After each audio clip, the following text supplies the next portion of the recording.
You're listening to Hungry for More, an Epicurean's Dilemma, and I'm your host, Trish Close. Mariluz Garcia on the podcast today, and y'all, my heart is still bursting from this interview. Mariluz is commissioner for District 3 in Washoe County, Nevada. She's also the executive director for the Dean's Future Scholars Program at the University Nevada, Reno, which is where I met this fabulous human several years ago. We met when we were 18. I think she was 17 at the time. Little booger, always a little bit younger than the rest of us. We were thrown together at Manzanita Dorm at UNR, and we, along with a few others, became fast friends. We don't talk about college or dorm life because she's a politician now, so we skimmed over that. Mariluz is from Elko, Nevada. Her dad's from the Basque country, mom's from Mexico, so she talks about how those two cultures really helped develop and shape herself, her sister, her two brothers, and we talk about food a lot. Y'all know me. Come on. Mariluz went to UNR to become a teacher. That path changed over time. She got her master's in counseling. She got her PhD in education. She spent a lot of time in school. She became the executive director of the Dean's Future Scholars Program. And then in 2021, she's been spending the last 2 decades working with first generation students. So she knows her stuff. 2021, she was awarded a $4 million grant to fund the Nevada First Gen Network. I mean, amazing. Absolutely amazing. Doesn't even cut it. Mariluz is real. She's genuine, the capital G. She's very funny, beautiful inside and out. And I just look at how many people she's inspired with the work that she does. And she inspires me all the time. Here's my friend, Mariluz Garcia. Did you ever think in a million years that I would be interviewing you on my very own podcast? Never. In a million years. I cannot believe this is happening. Well, in a million years, I'd never would expected that you would be a politician. Me neither. Crazy times. And here we are. Here we are. Friend, I want to introduce you properly. This is Mariluz Garcia, everybody. She is currently commissioner for Washoe County, Nevada. And are you still the executive director for the Dean's Future Scholars at UNR? I am. Okay. Yep. She's an executive director. She is a commissioner. Do I need to call you doctor? Do I have to call you doctor? No. But you do have your PhD. I do. I do. I finished that right before the world shut down, thankfully, or else I don't think I would have gotten across the finish line. That is right. Furthermore, you are also maybe one of my oldest friends on the planet. Mm-hmm. We were thrown together in the dorm, Manzanita Dorm at University of Nevada, Reno, just a handful of years ago. I don't know why it does that. The little thumbs up. Manzanita, thumbs up.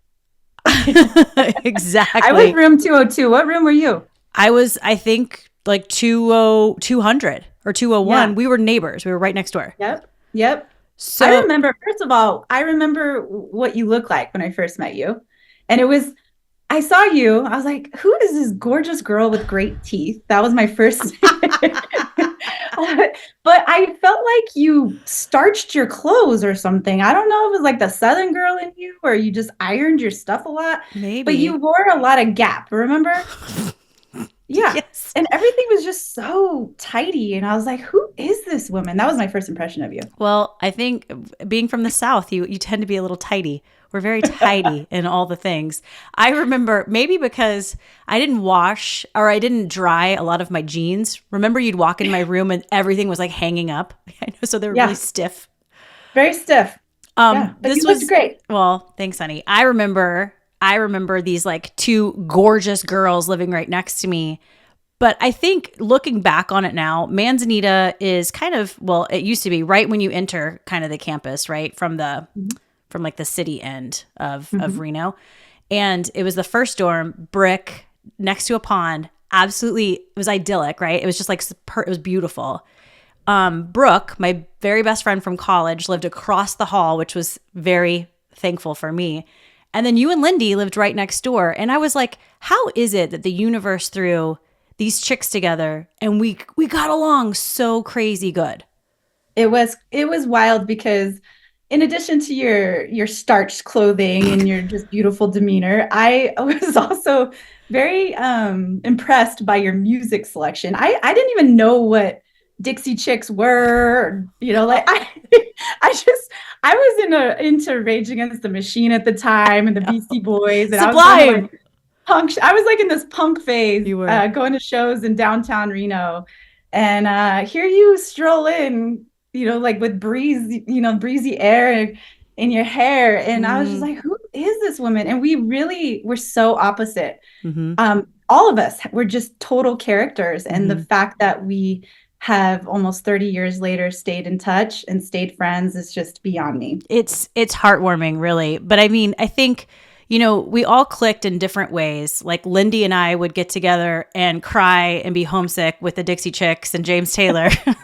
And then you introduced me to so much music. You introduced me to Sublime, and you were fluent in Spanish and I was taking Spanish, and we would talk and piss Brooke off all the time because she didn't understand what we were saying. But I love the fact that, and then through the years, we all kind of lived with each other in different ways. But yeah, you're right. Like all this time, we don't keep in touch as much as we should, but we do keep in touch. And, it's so funny that you turned into this foodie, because we experienced in the dorms was going to the DC, the cafeteria together. So we were not experiencing exceptional cuisine, but I even remember at that early stage of your, young adult life, and your development, the food was always present, and I think that was your upbringing. You talked about your family and a relationship to food, and we would, of course, love to eat all things. You would come over to my family's house and eat, and but I do clearly remember the first time. This is like, you poured a bag of spinach into the pan with the butter. That was your thing really early on. That was like the first thing I remember you cooking. And I was like watching the leaves wilt. And I was like, what is that? I hadn't eaten a lot of spinach, like, let's be honest, not eating sauteed spinach. And I just remember that. I was like, she's like a magician. Like, how did it get from a big bag down to a little bag? Like, I didn't even know what was going on. Love that. That's awesome. I think too, oh, by the way, the DC we adoringly called the Dick. We called it the Dick.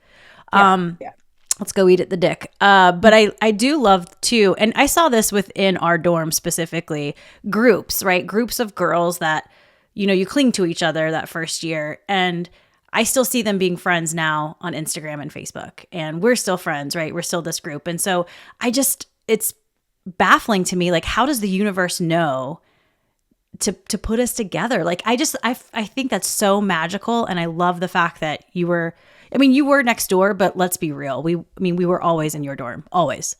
Do you remember who else was always in my dorm? My big brother, Luis. Yes. Who quickly realized, Manzanita Hall was an honors dorm, all female honors dorm. Yeah. And the only reason I lived there is because I had a very overbearing Hispanic father that said I was never going to go anywhere near Nye Hall. I don't know if that was the case for you, but that's why I landed in Manzanita, because it wasn't because I was an honors student. Let's just be honest. But my brother, Luis, quickly realized that I was hanging out with all women. Yeah. And I was on campus and I had a bunk bed, and he would come into my room, and poor Lindy, my roommate, had to deal with this like other Garcia presence in her life. And he would just hop on the bed and take naps and make himself at home. And it was just, he's something else.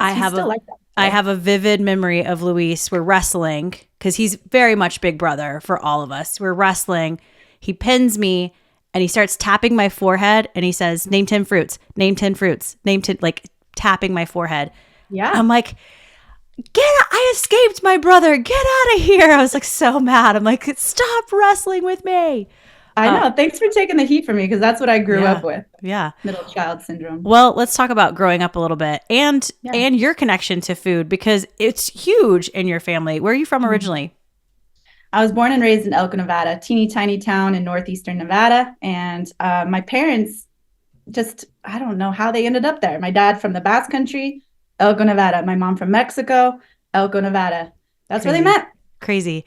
And isn't it true, though, there's a lot of folks from the Basque country that kind of make the trek to eastern Nevada, Idaho, right? There's like big populations of Basque folks in those areas. right? There is. There's a Okay. huge Basque diaspora on the Western United States. And my dad actually came, he was one of the latter waves of the Basque sheep herders to come through. But Nevada was a prime location because at the time we had a lot of sheep, a lot of cattle, a lot of livestock that folks weren't necessarily raising their hand and signing up to go tend sheep. But my dad had no experience with livestock either. He was just escaping like extreme poverty. So that's why he came to the United States on these work visas with it was an assemblyman, John Carpenter, who brought him and many others to Elko County to work specifically with sheep. Wow. And Basque Country, for those who don't know, it's this like little, it's this place in,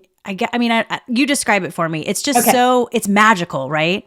It is. It is a magical place, and we're a strange people, a very stubborn people. If you what? And it goes back thousands of years. When the Pyrenees kind of poked out of the water, like the Bascos were there, and we speak Euskera as a Basque language. It has no ties to Germanic, Romantic languages. We have unique DNA characteristics. I think my forehead may represent some of my Basqueness. I mean, our craniums, I don't know. We're just different, right? We were very tied to that region, southern France, what is today southern France and northern Spain, and lived there pretty much untouched for thousands of years. And so people would try to, conquer the Iberian Peninsula. And here are these Bascos just holding it down. And so it's really unique in that way. It's interesting you said stubborn, because the first word that came to my mind was fighter. That's what I when I think of Basque folks, I think of like fighters. In not like in a rough and tumble sort of way, but just in all the other ways of just like, keeping what's theirs. Yeah. Protecting our culture, protecting our language. Our people experience a tremendous amount of oppression under the Franco regime. He basically invited Hitler in to use the Basque Country as a bombing test ground. And so when I talk about my dad's, poverty and food insecurity, it's so funny because this podcast is about food, but I was raised he's now 83 years old, raised with a man who can only think about food. Trisha, he pulled up to my house yesterday. I have a camera on my driveway, and he's got, actually I have it right here. He brings me food. I am 43 years old. Aww. He's got his little bag, and he pulls up to my driveway and he waves at the camera, and it warms my heart because his whole mode of operation is to feed his children, to feed his family. There's nothing more important to my dad. And of course, that comes from a place of trauma and going without. I mean, his stories are insane. It just crushes me. So I am so grateful for every morsel that comes into my house, especially the ones that my pops cooks. Yeah, well, he's a good cook. I've had his food. And yes, this podcast may be about food, but it's also my podcast, and I'll do what I want. So I interview who I want. But I love, your family's very much food centered, as is mine, right? And I think there's so many similarities in development that come from that. Like you and I love, and all the friends we made, we love getting together in the kitchen. We love pouring a little glass of wine and cooking together and eating, and not really like maybe sitting down for dinner, but just like, yeah.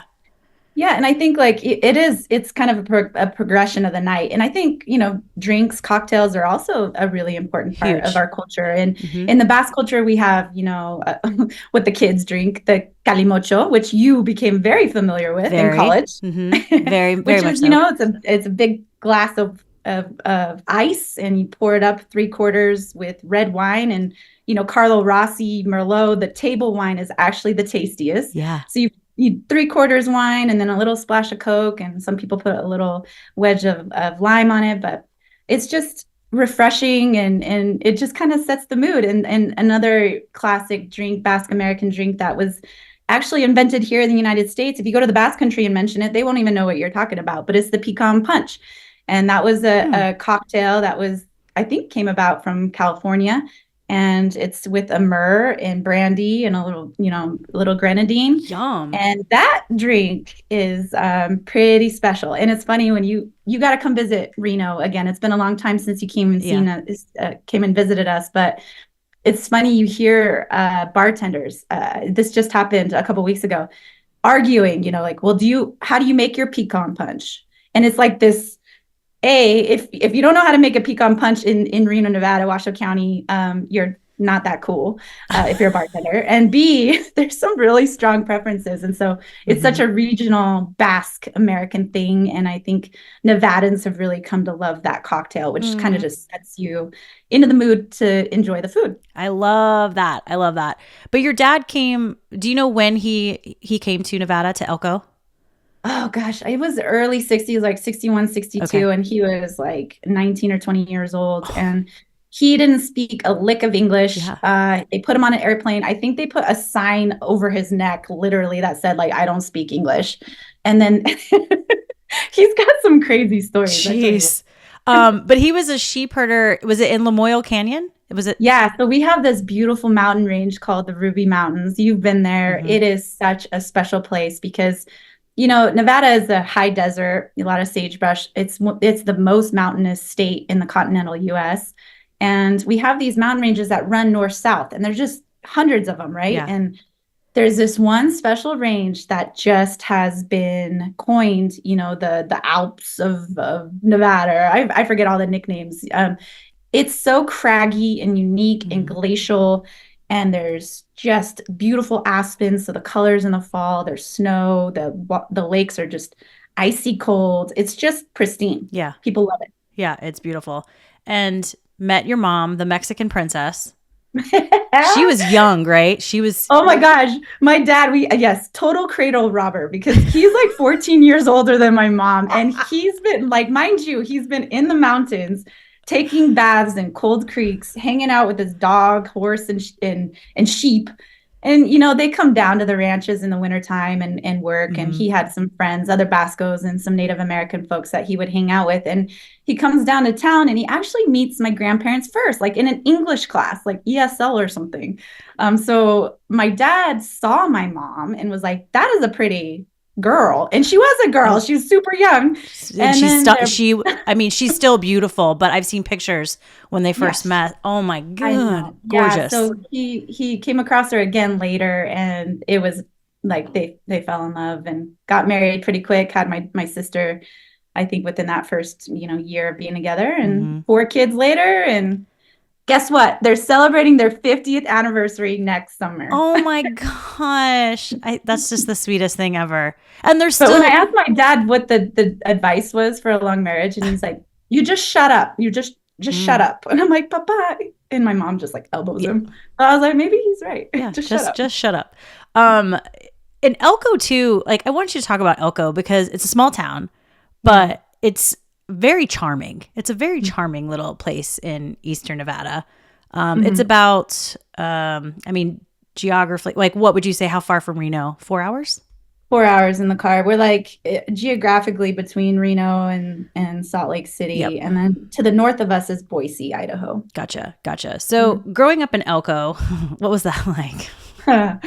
Elko's a great place to grow up. It's a cool, it's a weird town, honestly. It's got all this cultural influence. You've got the cowboys, and now you have this growing Latino community that wasn't there. I mean, our family, my mom's side of the family, was one of the first large Latino families that came. And so at that time it was Native American, cowboy, we had some Chinese immigrants that worked along the railroad. So it was just kind of like this mishmash historical place, and it was wild back in the day. I mean, there was statistics that people would be shot, and it was just like this Wild West kind of town in those early days. But it still held on to those roots, and it was a lot of time outside. Yeah. We recreated all the time, and my dad never wanted to camp because he was a sheep herder. He said he slept way too many nights in the cold, and he didn't want to have anything to do with that. But I was his go-to. We would walk the dogs every single night. We'd take them out Fifth Street, go up to Lamoille Canyon. We'd go to church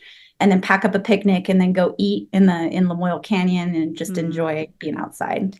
Well, speaking of eating, you have, really in your house, there's 2 cultures, right? There's the Basque culture and the food that comes with that. And then there's the Mexican culture and the food that comes with that. So did your parents, like, I know your dad cooks, but your mom cooks too.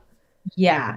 And I think the Basque mix is probably one of the best on the planet. I'm not gonna lie. Both of my parents are phenomenal cooks, and both will cook you mean traditional plates.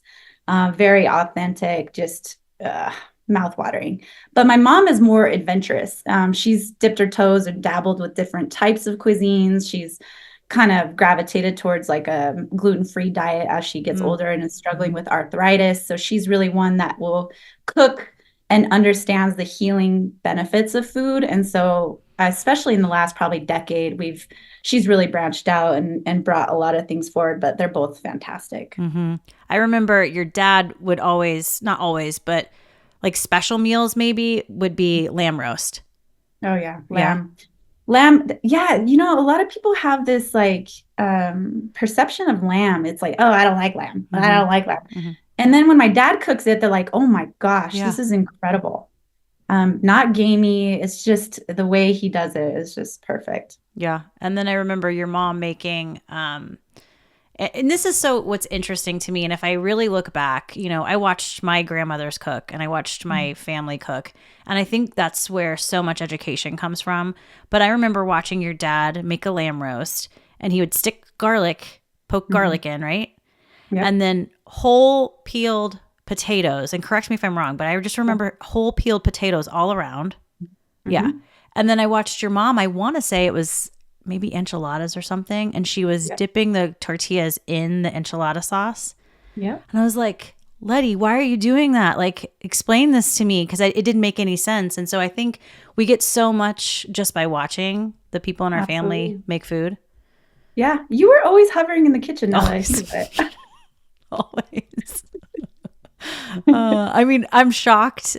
Thank goodness for a high metabolism, because, I was always eating. I'm still always eating. I'm always eating. I know. Always. When you reached out about this podcast, I was so jealous of what you were having that night. And I was looking at my plate. I was eating the meatballs that my child didn't want to finish. And I had a can of Modelo. And I was like, what is going on in the universe right now where she's eating that and I'm eating this? It's like survival mode. Yeah. Were you a picky eater growing up? Absolutely not. And that is something I am so proud of. I will try anything. To this day, it doesn't matter. Even if it's kind of still alive, I'm just adventurous like that. But my children are picky. Yeah. I was going to ask. It is one of my biggest pet peeves. And it's one of the biggest pet peeves in my family. It's like, we're very happy people, but when it comes to food and you're not willing to try something, that is one way to make us all grumpy. And it's a challenge.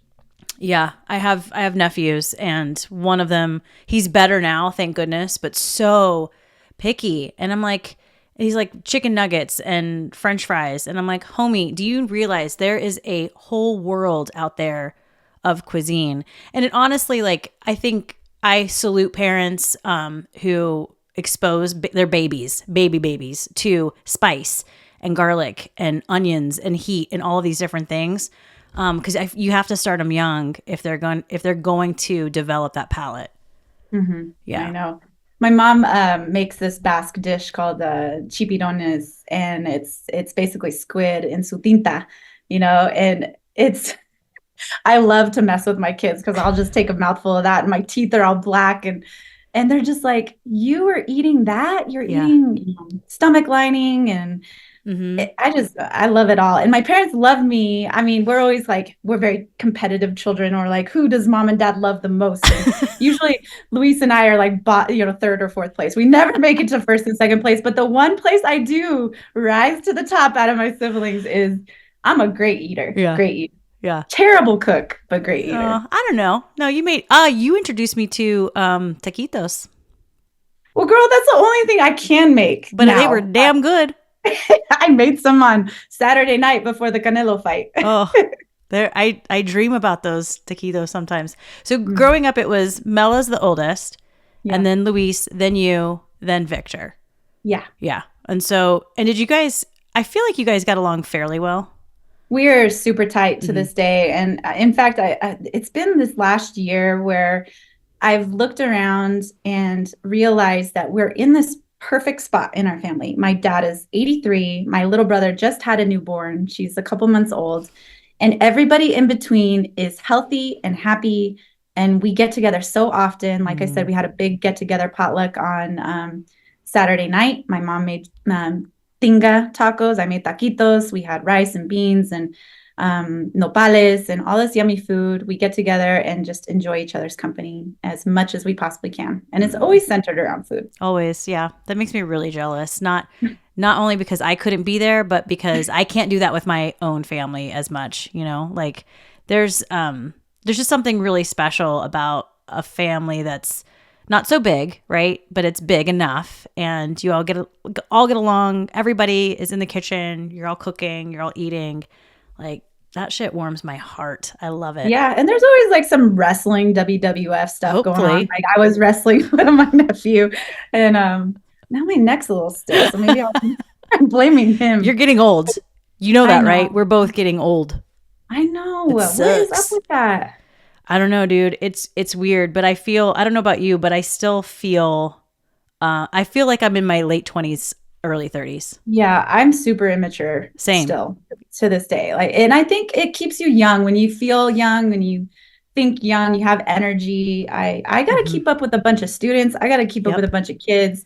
And I'm like the kind of tia in the household that my two by themselves are so difficult. But if I have 5 or 6 together, somehow that just makes it way easier. So I load up the kids. I actually swap out cars with Theo Ben, and I load up all the cousins and we just go. I love it. But yeah, you got to keep up with these little monsters. You do. Yeah, absolutely. Before I want to move on, but I also met your grandma, your abuela.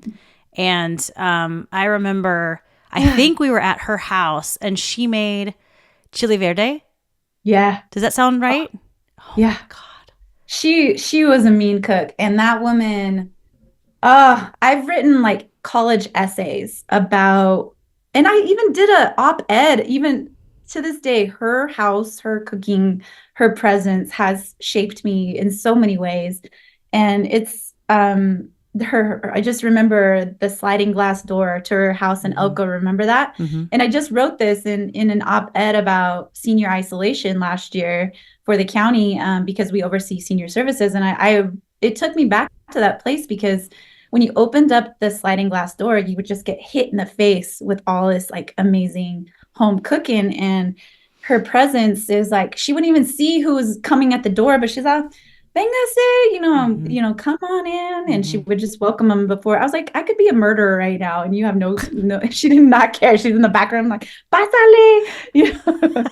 She was an amazing woman. She would read recipes, cookbooks, and magazines. And I just grew up watching her just comb through magazines all the time.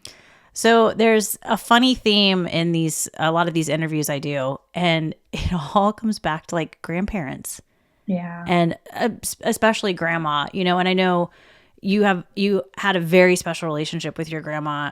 Same here. Like we lost my grandmother in 2019 and it's just such a weird thing. I think, growing up, same, you walk into her kitchen and there's just something magic about it.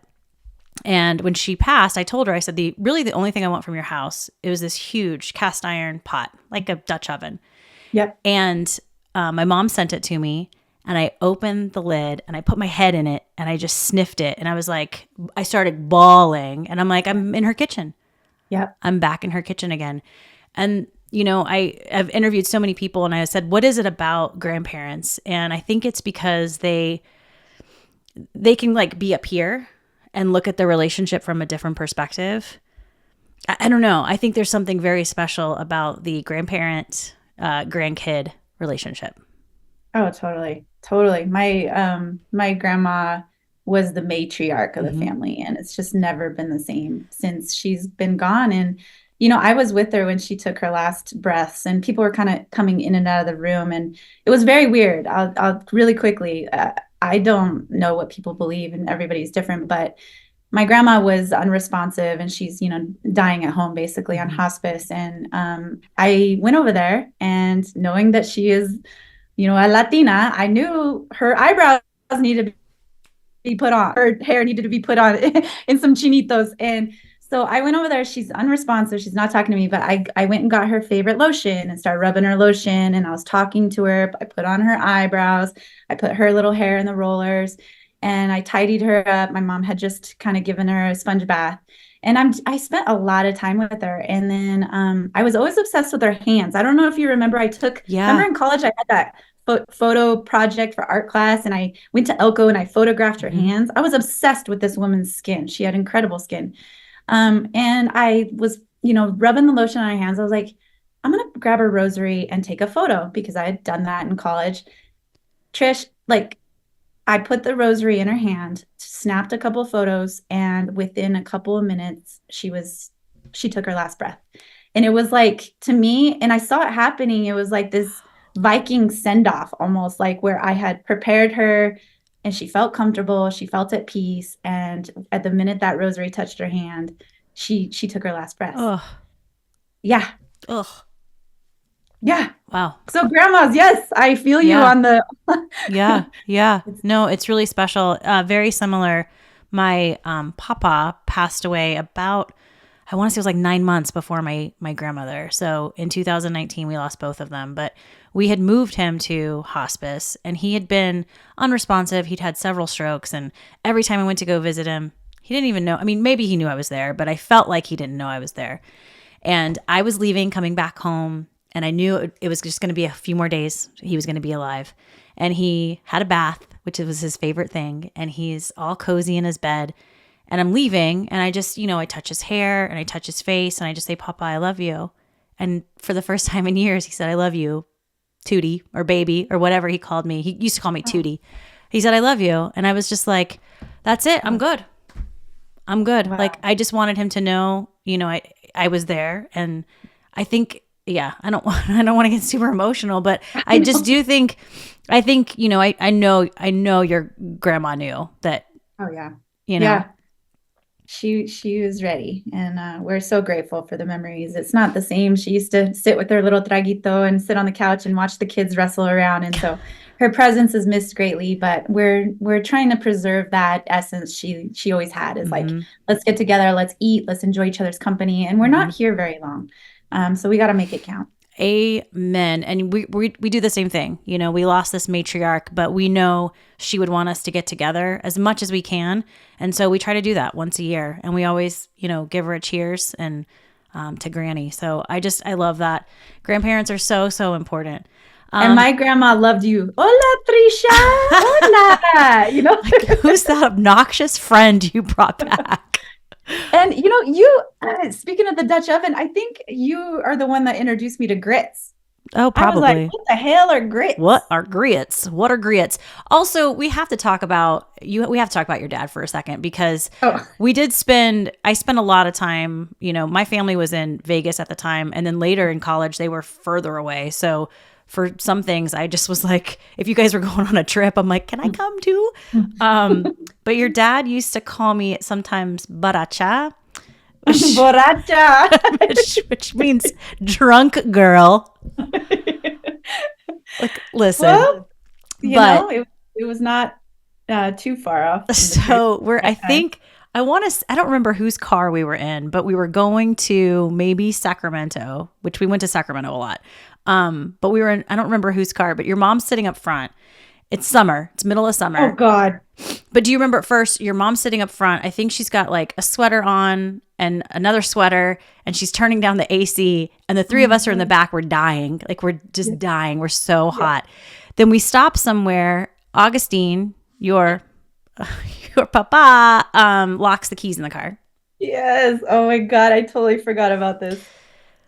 On the side of I-80 in a very urban, densely populated Sacramento, California. And we're melting. We're dying. Melting on the freeway.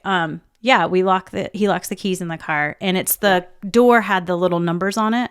Yeah. But remember the car was running. Oh yeah. So we're all outside of the car. The car is running. It's 100 degrees. Yeah. And Augustine goes, "Qué desastre." Qué desastre. And my dad gives himself 3 mistakes a day. 3. And sometimes are really big mistakes. I'm like, oh my God. Que desastre is absolutely right, Papa. Like, what are we going to do? But for some reason, I just go over and I'm like, boop, boop, beep, boop, boop, boop, boop. The numbers on the door unlocks. And so at that point, I'm an angel. I'm an angel in your dad's eyeballs. Like I just won the lottery. You earned your place in heaven that day with the Garcia family. Yeah, amen to that. And didn't your dad too? I think he put something in the microwave for like not 20 seconds, but it was like 20 minutes or something. And yeah, no, I'm surprised we're alive. Like his mistakes are pretty impressive. And I follow suit. I'm exactly cut from the same cloth. I mess up all the time. In fact, he rescues me. So I have that bus still, it's almost 30 years, this Volkswagen bus. It's a 1978 Westphalia. And I regularly break down still on the side of the road. And I just have gotten so accustomed to it, having this thing for, half my life. And my dad saves me on the side of the road and he calls it the killer. That thing is the killer. The killer. He thinks it's gonna blow up with me and being engulfed in flames. And he took a road trip with me to the Southern Sierra one time for a backpacking trip, and he's just never let go of that notion that I'm gonna burn up in flames. Which he may be right. The killer. I love it. He saved me. You go to UNR, and you wanted to be. I'm pretty sure you wanted to be a teacher, and you were on the track to do that from like day one, right? Yeah. My first job was working with the classroom in the College of Education in 1998. So it's like, when I think about how long I've been in education, my first time working with actually District 3 families, oddly enough, was in 1998. Crazy. I thought I wanted to be a teacher. Yeah. Well, what I loved is I think you came back to the dorm one time and I was like, how was class today? And you're like, the kids stink. She's like, you go, all their papers have Cheetos fingers and they all have kitten breath and they just stink. And I'm like, they're nasty. Yeah. Kids are gross. Really, really gross. But they're so sweet. And that group it was a 1st through 3rd grade combo class. I loved it. But I quickly realized that teaching was the hardest job. Aside from being a mom, teaching is the hardest job on the planet. Mm-hmm. And I was like, wow, why I got to finish this degree. Remember, it took me 5 years. You got in and out 4. I don't know. We're like, bye, good job. Mostly because my parents said, we'll pay for 4 years. So I was like, I remember the day we loaded you up in your red, what was it, Ford Escort? Ford Escort. And we bawled, all bawled like babies. And then for some reason, my work schedule, I had another few days off. So I came back the very next week and you're all like, we've already done this. We're not you can't come back every weekend. You need to go to Medford. Trish, you were known as the best driver on the planet. Do you remember running into your apartment building? Oh. Speaking of car stories, you thought you were putting it in reverse, but you put it in drive, and then you literally smashed into your apartment building on Bell Street. Yeah, I ran it. Yeah, I was knocking on doors. I think I sent you a picture when I was running for office. I was like, hey, here's the building you crashed into. Yeah. And my mom to this day, she's like, how on earth did you do that? I'm like, I ran over the parking bumper. Oh, yeah, you went over the thing. Whoop. Yeah, we don't need to talk. This is about you. This is not about me. Hey, this is what happens when you bring an old friend. We can do this all day. No.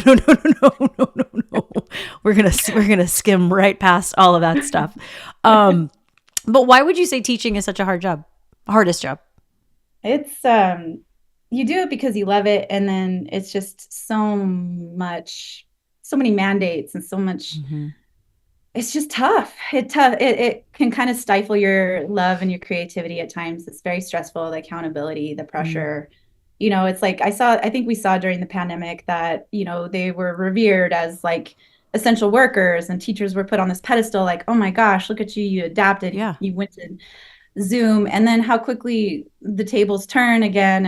And it's education system's terrible and teachers are this and that. And it is the most important thing that we can provide our young people, and it should be kept high on the pedestal. And I just don't think our society is really invested in education the way it should. Yeah. That's a shame too, because if I look back at all the people who really have helped shaped me, they've all been teachers. Really. Mm-hmm. Yeah. and mentors. But the teaching, you wanted to be a teacher, but that morphed, right, into like Yeah. counseling. Yeah, so my mom was an ESL teacher in Elko, Nevada. It was a cool job she had because we had a lot of international kids that would come to work and live in the mine. Work not live in the mines. That sounds terrible. I know what you mean. You know what I meant. So she was working with children from, Russia and China and South America. All these parents would come to work at these gold mines. Mm-hmm. And so I saw what she did. She loved it. She was so great at it. It made such a huge impression on me. I was a huge fan of education, but do you remember when after I took my 5 years of college to graduate, and I decided that I wanted to do something crazy and apply to be an AmeriCorps volunteer? Yeah. You remember that? In Colorado, and right? My dad was furious with me because he's like, just get a job, get your insurance, get your pay. Like, I didn't work so hard and come to this country so you could go volunteer for a year. And I tried to go do Peace Corps, and he shut that down. He's like, hell no, you're not leaving this country. You're not leaving for 2 years. And so I ended up doing a program in Colorado called I Have a Dream Foundation in Longmont, Colorado. And I remember seeing this guy. I was like, I want that guy's job. What does he do? And he was a school counselor. Oh, wow. Crazy. You brought me a belt back from Colorado. I still have it. I wear it all the time. A belt? A belt. It had, the buckle is like coins. Oh my gosh. I still have it. I can barely squeeze it around my waist, but I try and I do wear it, and I get compliments on it all the time. How funny. Yeah. I think you brought me a belt and some soap. That like makes a lot of sense. Yeah. Why counseling though? I don't know. I've always been fascinated with people talking. I remember in high school, I would come home, if Saved by the Bell wasn't on or something, I would watch C-SPAN. Weird. What? I swear to God. And I would have a bowl of cereal and I'd be watching people talk. And I don't know what's wrong with me because essentially I listened to people talk for 21 years. I went to college for 21 years. Mm-hmm. I did all 3 degrees at the University of Nevada in the College of Education. And I cannot get enough of like just listening to people talk or share their stories. I have hours and hours of public comment now as a county commissioner. I don't know. It just feeds my soul. Yeah. Well, I do think listening is a great lost art. I feel like we don't, and that's, I think I can toot my own horn here. That's what makes me such a good journalist, is because I listen. And I'm not thinking about what I'm going to say next. And I'm not thinking about that next question, which is why you'll often hear me when someone answers. I'm like, great, awesome, I love that. Because it's great, it's awesome, and I love that. And I'm like, oh, where am I? Because I've been so enamored and listening to you this whole time. So I think that's a great lost art, is listening. And I would definitely say in our politicians, we need politicians to listen to us more. I mean, I think you would certainly agree with that. Totally. And you can kind of peel back the layers too when you listen to understand versus listen to respond.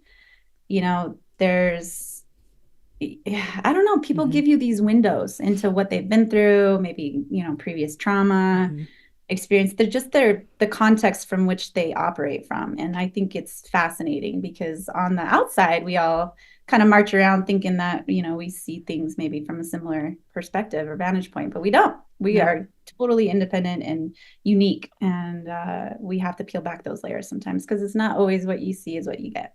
Absolutely. That's so, so very true. So you eventually got your PhD in education. Yeah. That's why I was joking about calling you doctor earlier. Yeah, Dr. Garcia. And I honestly did that so my students would see a Dr. Garcia. Honestly, I was never the type of kid that thought I would go to college or stay in college as long as I did. I never wanted to pursue academia. The title didn't interest me. But as I started working with low-income first-generation college students, I was just becoming more and more aware that when you look around, you don't see a lot of people from your background or experience, and that representation really is powerful. And so I jumped on the struggle bus, and they saw me, we joke, they still remember me like having an adult tantrum, rolling around on the carpet, because I had been sitting and working on my dissertation, and it's like maddening. You go through comps and you go through, 100-page document, and you're just poring over the research, and there's times where you just want to give up. Yeah. And I remember I had that moment. I just snapped one day and I was like, I don't want to do this anymore. And I flopped on the floor and I rolled around a little bit. And my students were like looking at me like, are you okay? I was like, I'm fine. Everything's fine. But it was kind of like this moment for us, because to be a good leader, I think you have to show some vulnerability. Obviously, you get attacked for it and it can be weaponized against you. But when you show people the real thing, they learn so much from your failures. And I can look at my DFS students and say, you saw me struggle. You saw me have an adult tantrum on the ground, and I did it. I got across the finish line. All you got to do is keep showing up. Oh my gosh, that's so, I believe in that so much. Like it's not all going to be easy. If it was that easy, everybody would be doing it, right? So like you have to, I think it's so powerful to see the low points with people. You spent 19 years working with first generation students? I'm still doing it. Wow. My entire career has, I started with the Dean's Future Scholars Program as a graduate assistant in 2004. And that's after I came back from Colorado. Once I knew I wanted to be a school counselor, and I was sitting in class, and by chance somebody came in and said, hey, we've got an opening for this program on the fourth floor called Dean's Future Scholars. They work with first generation college students. I was like, I went and interviewed. I met a man named Bob Edgington, who ended up being my mentor and literally changed my life. Wow. Our program's going to be 25 years old next year. That's incredible. That's amazing. And Congratulations. I came in on year 4. So I feel like I saw it as like this baby program, and to see where it is today has just been, the privilege of a lifetime.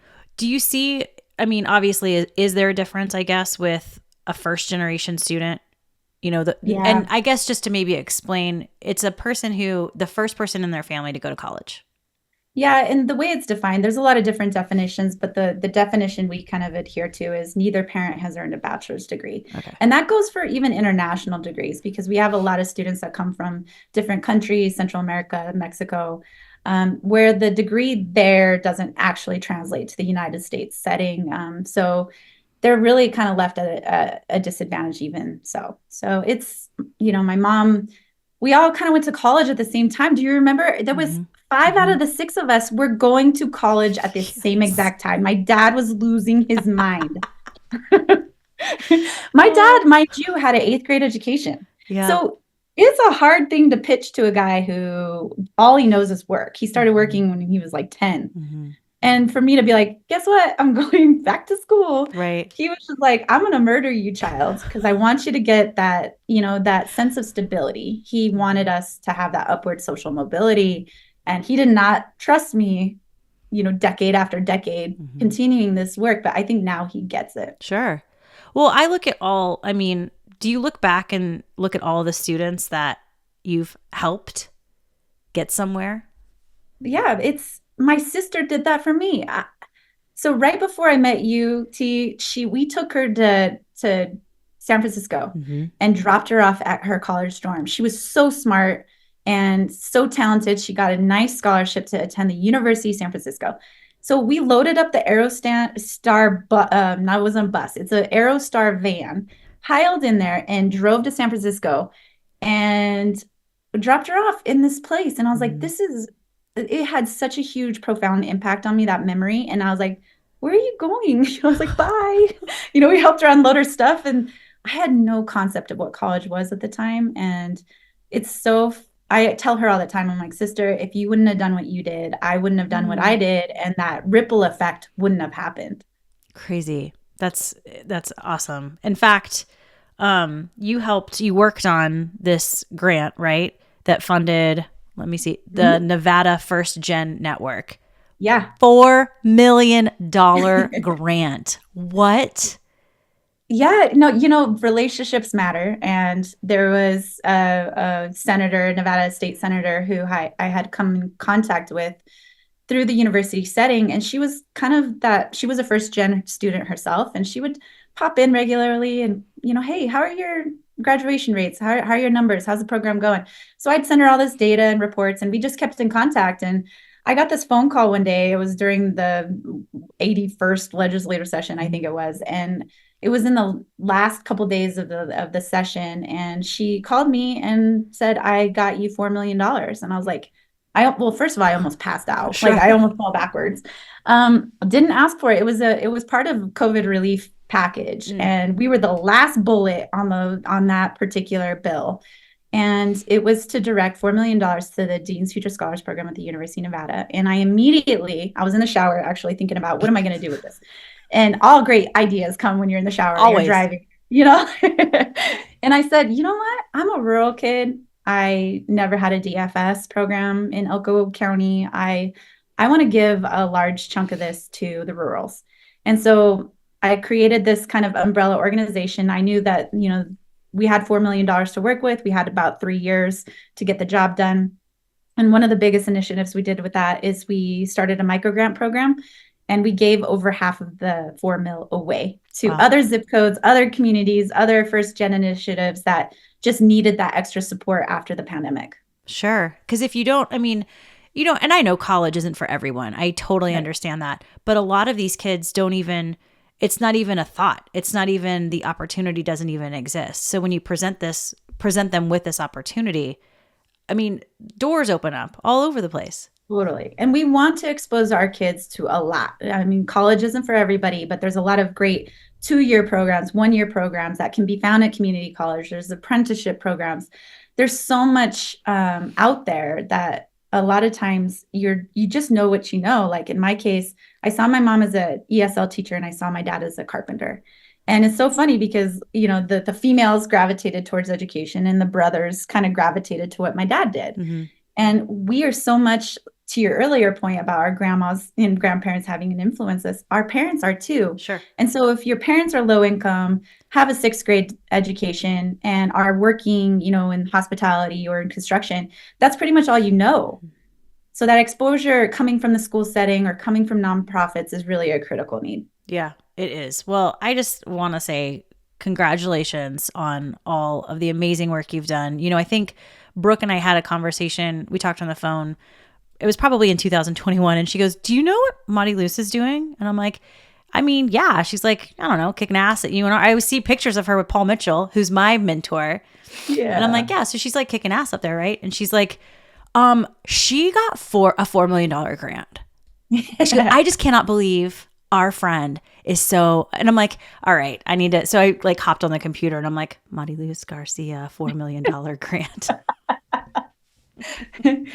It's wild. I don't know how I got to where I am, but it's just been such a beautiful path and career. And I'm so grateful. And even after I became a county commissioner, I still wanted to keep my finger on the pulse with the community. And so I still go to DFS every afternoon. You know, I start off my mornings at the county and then I switch gears and I go to the university, and I like having my lunch at the ping pong table with the kids. And that's how I stay sane. That's how I stay grounded, because it's really difficult to go so high level. But at the end of the day, you just need to remember what people are really concerned about. Basic needs. And it also grounds you hugely because no one's going to tell you the truth. Like a younger person, they will be straight up honest with you. They're brutal. Yeah. I know. It's good though. And you know, it keeps me humble because I'm surrounded by students that I've worked with since the 6th grade, and they were tapped on the shoulder to do this. They had no idea what they were getting themselves into. Kind of like it was like for me when my sister kind of showed me that pathway. You don't know what that pathway is. You may be the first in your family. Right. They've worked so hard to get to where they are, and they're sitting on the university campus and they're grinding out these classes. And many of them have 2-3 jobs. They live at home. They're juggling family obligations. And I just listen to these stories, and it's like I'm surrounded by the most resilient people every single day, and hundreds of them. I interact with hundreds of people every single day that have these profoundly inspirational stories. And I'm just like, it doesn't get any better than this. It's so true. So true. And kudos to those kids for sticking with it, because it, like you said, it is really easy just to quit. It's hard to keep going. Why did you decide to run for, it's commissioner for Washoe County, Nevada. Why did you decide to run for commissioner? So District 3, has had the same county commissioner for, I think it was like 14, 15 years. Ooh. It was the same person. Yeah. And so when the seat opened up, I was like, oh my gosh, this is exactly the area and the families that I've worked with. And so, people throughout the years have been like, you should do this. You should be on this board. You should, and you never really see yourself doing something like this. But I'm the kind of person that when there's a challenge or there's something hard that you can try to achieve, whether it's like a long backpacking trip or some crazy PhD, I'm that kind of person that's like, okay, I'll try it. And I had no idea how much work it would be. I don't come from that world. And so, yeah, I just, threw my name into the hat and then quickly just jumped into this. Yeah. What felt like another degree. Well, and I mean, talk about representation, right? Like, yeah, that was a big deal. There's so many stories of these southern cities where they've had the same white mayor, let's say, where the population, though, is 3/4 Black. And it's like, for the first time, really voting, folks who went in there and were really educating people on voting rights. And then all of a sudden, they're voting in the first Black mayor because representation matters. It's so incredibly important. I was the first Latina elected to the Washoe County Commission. And she's my friend.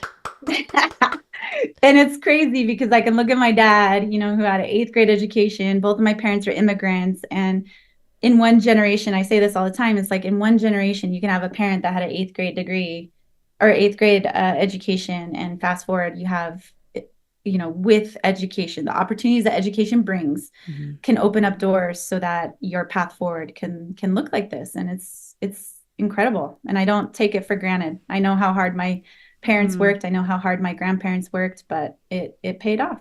It is. It's so incredible. And I'm so beyond proud of you.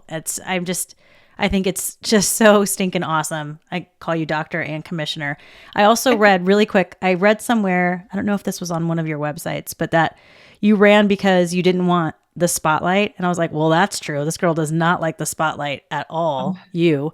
And then there's all these pictures of you, politician Mariluz, like talking to people. And I'm like, yeah, that's not, I know she didn't run for the spotlight. That's for damn sure. That's why I would run probably. Oh gosh. And I wish I could like summon you and harness your talent, because right before I took this, I did a little Zoom interview, and I had my armpits are still sweaty from that interview. It was 2 minutes on Zoom, and I was like crumbling in my chair. This feels a lot better because I don't feel like it is a podcast, which makes me uncomfortable, but it's not as bad as like being in front of a news camera or like having to talk about certain things. I hate the camera to the point where when I ran for office, my campaign manager is like, do you have any pictures? I was like, oh, about that. Like I went a decade as executive director for Dean's Future Scholars, and I had like 2 pictures. Yeah, no, it was bad. You know how much I hate cameras. I still hate them to this day. It's the worst part about being in this role. I love. Oh, for sure.